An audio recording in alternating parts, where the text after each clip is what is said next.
ஜீவா மீனாட்சி செம்ம இன்ட்ரெஸ்டிங்கா போயிட்டுருக்கு. மீனாட்சி என்னதான் ஜீவாவ தப்பா நெனச்சிட்டு இருந்தாலும், ஒரு கட்டத்துல ஆதி பத்தின எல்லா சுயரூபமும் நம்ம மீனாட்சிக்கு தெரிய வருது. என்னதான் அப்பத்தா ஜீவாவ வந்து நம்ம மீனாட்சிட்டருந்து பிரிச்சு வைக்கலான்னு சொல்லிட்டு பிளான் பண்ணாலும், கடைசி நேரத்துல நம்ம மீனாட்சியோட கழுத்துல ஜீவாவே தாலி கட்டுறாங்கன்னே சொல்லலாம். வீடியோக்குள்ள போறதுக்கு முன்னாடி நம்ம சேனலுக்கு சப்ஸ்கிரைப் பண்ணுங்க. அப்படியே பக்கத்துல இருக்க பெல் ஐகானை கிளிக் பண்ணிருங்க. அப்பதான் நான் போடுற வீடியோலாம் உங்களுக்கு நோட்டிஃபிகேஷனா வரும். சாமியார்கிட்ட எல்லாரும் சேர்ந்து ஆசீர்வாதம் வாங்கும்போது கரெக்ட் அந்த சாமியாரும் தவறுதலா நம்ம மீனாட்சி ஜீவாவுக்கு அந்த மாலையை போடுறாங்க. அதை பார்த்த உடனே சுமதியே அப்படியே அதிர்ச்சியாகி நிற்கிறாங்க. நம்ம ஜீவாவும் இல்லை நான் மாப்பிள்ளை இல்லை அப்படி சொல்லும்போது இந்த ஜோடி தான் சூப்பராக இருக்கு அப்படி சொல்லும்போது ஆதிதான் மாப்பிள்ளை அப்படின்னு சொல்லிட்டு அந்த இடத்துல சொல்ல ஆரம்பிக்கிறாங்க. நம்ம ஜீவாவும் சரி இது வரைக்கும் ஒரு குழப்பத்தோடயே இருந்தோம், இப்போ வந்து புரிஞ்சு போச்சு, என்னவா இருந்தாலும் கண்டிப்பா இந்த ஆதித்யாவை மட்டும் இந்த மீனாட்சி மேரேஜே பண்ணக்கூடாது. மீனாட்சி இவ்வளோ பெரிய அயோக்கியனை கல்யாணம் பண்ணவே கூடாது, எவ்வளோ பெரிய ஃப்ராடு வேலையெல்லாம் செய்திருக்கான். மீனாட்சியோட அம்மாவுக்கு ஆக்சிடென்ட் ஆனதுக்கு காரணமே இவன் தான். அது மட்டும் இல்லாம இவன் சரியான ஆளே கிடையாது, இவனை மட்டும் மீனாட்சி கல்யாணமே பண்ணிடக்கூடாது, எப்படியாவது இந்த மேரேஜை தடுத்து நிறுத்தணும்னு சொல்லிட்டு நம்ம ஜீவாவும் ஒரு பிளான் பண்றாங்க. அதே சமயத்துல அப்பத்தாவும் இந்த ஜீவா வந்து கண்டிப்பா மீனாட்சி கழுத்துல தாலி கட்டிடவே கூடாது, ஏற்கனவே ஜீவா மீனாட்சிக்கு பின்னாடியே சுத்திட்டு இருக்கான், ஆதி மீனாட்சிக்கு தான் இந்த மேரேஜ் நல்லபடியா நடக்கணும் அப்படின்னு சொல்லிட்டு அப்பத்தாவும் ஒரு பிளான் பண்ணி எப்படியாவது இந்த ஜீவாவை கண்காணிச்சுட்டே இருக்கணும்னு சொல்லிட்டு ஒரு பிளான் பண்றாங்க. அதே சமயத்துல இன்னொரு பக்கம் பாத்தீங்கன்னா நம்ம சுமதியே அப்பத்தா வீட்டுக்கு கூட்டிட்டு வராங்க.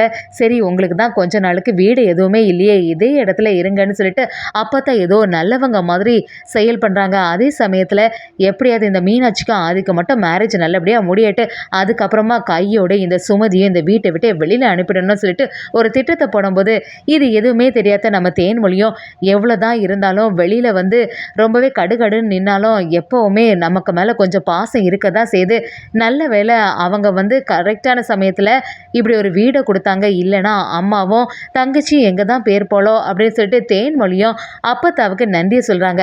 அப்பத்தோட மனசுல என்ன இருக்குன்னா எப்படியாவது சீக்கிரமா இந்த மேரேஜ் முடியட்டு, அதோட உன் ஆத்தா கறிக்கு என்னதான் ஆப்பு வைக்க போறேன் அப்படிங்கிற மாதிரி ஒரு செயல் அப்பத்தோட மனசுல வந்துட்டு போகுது.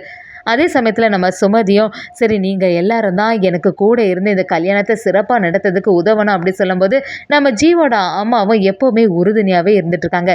ஜீவோட மனசில் மட்டும் இந்த மேரேஜ் நல்லபடியாகவே நடக்கக்கூடாது, ஆதி அயோக்கியம் வந்து இந்த மீனாட்சி கழுத்தில் தாலி கெட்டவே கூடாது அப்படி சொல்லிட்டு ஒரு எண்ணத்தோட இருக்கும்போது அப்போ தான் ஜீவா கிட்ட வந்து நீ வந்து என்னதான் நடந்தாலும் இந்த மேரேஜில் ஒன்னால் எந்த தகராறும் ஏற்படவே கூடாது, கடைசி நேரத்தில் ஏதாவது இந்த கல்யாணத்தில் தகராறு நடத்தலான்னு பார்த்தேன்னு வச்சுக்கேன், அதுக்கப்புறமா நடக்கிறதே வேறன்னு சொல்லிட்டு அப்பத்தான் நம்ம ஜீவாவை மிரட்ட ஆரம்பிக்கிறாங்க. அப்படிப்பட்ட சுச்சுவேஷனில் கரெக்டாக கல்யாணத்துக்கு எல்லாரும் தயாராகும்போது நம்ம மீனாட்சியோட மனசில் ஒரு குழப்பமாகவே இருக்குது.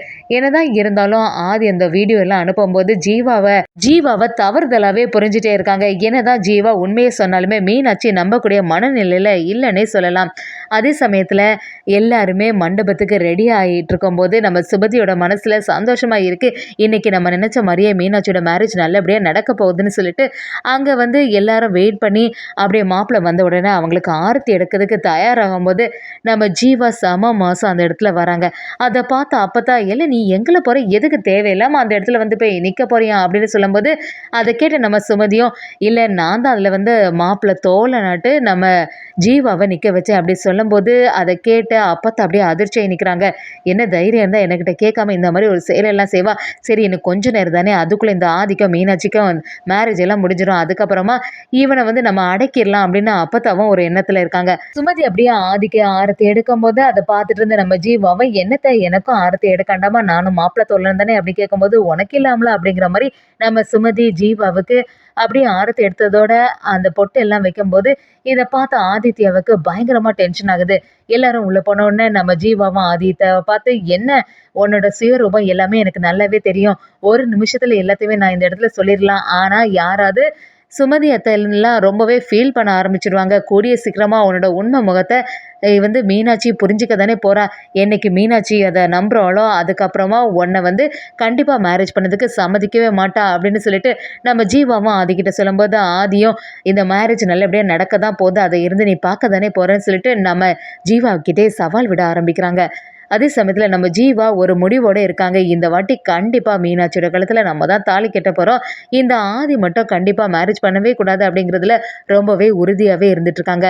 நம்ம சுமதிக்கு மனசில் ஜோஷியர் சொன்னது எல்லாமே ஞாபகத்துக்கு வந்துட்டு போகுது. ஜோஷியர் வேற அன்னைக்கே சொன்னார், தேனுக்கு மேரேஜுக்கு பார்க்கும்போதே அந்த ஜாதகத்தை காட்டும்போது தேன் வந்து எங்கே மணப்பொண்ணாட்டு இருக்க போகிறாளோ அதே இடத்துல தான் அவளோட தங்கச்சி மீனாட்சியும் வந்து மருமகளாக ஆக போகிறான்னு சொன்னாலே அப்படிங்கிறது எல்லாமே நம்ம சுமதிக்கு ஞாபகம் வந்துட்டே இருக்குது. அதை நினச்சி கொஞ்சம் குழப்பத்தில் இருந்தாலும் சரி, இந்த சம்மந்தம் அமைஞ்சிருக்குல்ல, அது வந்து நல்லபடியாக இருக்கணும் கடவுளே அப்படின்னு சொல்லிட்டு நம்ம சுமதியும் வேண்ட ஆரம்பிக்கிறாங்க. அதே சமயத்தில் நம்ம சுமதிக்கு ஆதி பற்றின சுயரூபம் எல்லாமே தெரிய வருது. சுமதி ஆக்சிடென்ட் ஆனதுக்கு காரணமே அந்த ஆதி தான் அப்படிங்கிறது தெரிய வருது. அதோடு இல்லாமல் ஆதினால பல பெண்களோட வாழ்க்கையும் இந்த மாதிரி பிரச்சனைக்குள்ளே ஆயிருக்கு அப்படிங்கிற விஷயம் எல்லாமே நம்ம சுமதிக்கு தெரிய வருது.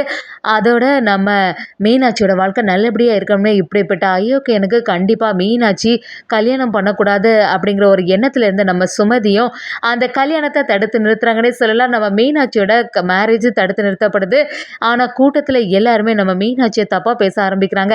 இனி இந்த பொண்ணை யாரு தான் மேரேஜ் பண்ண போகிறா, இவ்வளோ பெரிய அயோக்கியன்ட்டு தப்பிச்சிட்டா, ஆனால் என்ன செய்கிறது, ஒருக்கா மனமேடையில் ஏறின பொண்ணை யாரு தான் கல்யாணம் பண்ண போகிறா அப்படிங்கிற ஒரு எண்ணம் இருக்கும்போது நம்ம சுமதி அந்த இடத்துல கலங்கி போய் நிற்கிறாங்க. மீனாட்சி கிட்ட பார்த்து, மீனாட்சி எனக்கு ரொம்பவே வருத்தமாக இருக்குது, பாவம் நீ உன்னோட வாழ்க்கை இப்படி ஆயிடுச்சேன்னு சொல்லிட்டு ஃபீல் பண்ணும்போது மீனாட்சியும் நீ அதை பற்றி எல்லாம் கவலைப்படாதம்மா, இப்போவாது இவனோட குணம் எல்லாமே நமக்கு தெரிய வந்ததில்ல, அது மட்டும் இல்லாமல் உன்னை ஆக்சிடென்ட் பண்ணது இவன் தான், இப்போ தான் எனக்கு தெரிய வருது, அன்னைக்கு இந்த ஜீவா இந்த விஷயத்தை பற்றியெல்லாம் என்கிட்ட சொல்ல வந்தான், ஆனால் நான் அதை புரிஞ்சுக்கிறது ஏற்ற ஒரு மனப்பக்குவத்தில் இல்லை, இப்போ தான் எனக்கு நல்லாவே புரியுது, இனிமேல் எனக்கு வாழ்க்கையில் கல்யாணம்னு ஒன்று இல்லவே இல்லை அப்படிங்கிற மாதிரி நம்ம மீனாட்சி இந்த இடத்துல பேசும்போது சுமதியும் இல்லை மீனாட்சி இந்த மாதிரிலாம் சொல்லவே செய்யாத, உன்னோட வாழ்க்கை நல்லபடியாக இருக்கும் அப்படின்னு சொல்கிறாங்க.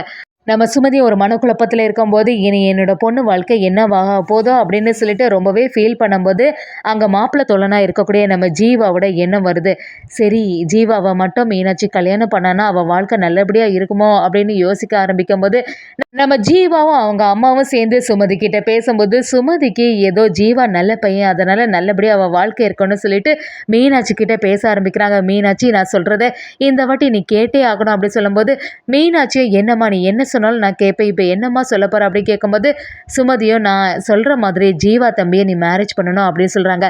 அதை கேட்டோடனே மீனாட்சி அப்படியே அதிர்ச்சியாகி நிற்கிறாங்க. என்னம்மா பேசுகிற, நீ புரியாமல் பேசிகிட்டு இருக்காத, ஏற்கனவே அவனை பார்த்தாலே எனக்கு ஆகாது, அப்படி இருக்கும்போது அவனை நான் எப்படி மேரேஜ் பண்ணுவேன், கண்டிப்பாக இந்த கல்யாணத்தில் எனக்கு விருப்பம் இல்லைம்மா அப்படின்னு சொல்கிறாங்க. அதை கேட்ட சுமதியும் ஜோஷியை சொன்னது எல்லாமே ஞாபகத்துக்கு வருது.